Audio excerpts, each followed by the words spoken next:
Bale, mayroon nag-comment dito about sa wing band. Bakit sa'yo maayos, yung sa akin hindi pantay sukat ng ibang wing band? So, yung pagkabili ko rin nito sir, hindi po rin pantay. Katulad nito, na isang piraso rito, hindi po magkapantay kung ating ilalak, yan ganyan. So, malayo po yung tama ng lock sa butas. Yan po yung kanyang itsura. Yan, malayo po kapag ididikit natin. So, mahirapan po talaga tayo nito mag-lock kasi malayo sa butas. Yan.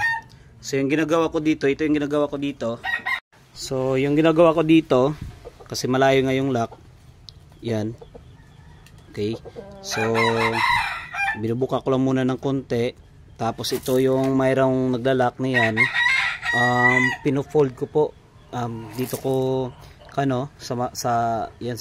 dito sa upuan or sa matigas na bagay. Ito push nyo lang. Ito. Para mag-flip. So, ganyan. Halimbawa nito. Piniflip ko lang yan. Yan. Tapos, ito na ang kanyang result. So, ipiflip lang natin kung hindi pa nagsakto, flip pa rin. Yan.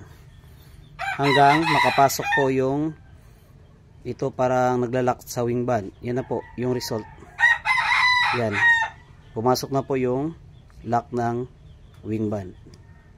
So, yun lang ginagawa ko kapag hindi po pantay yung parang lock na ito sa ating wing band. So ito na.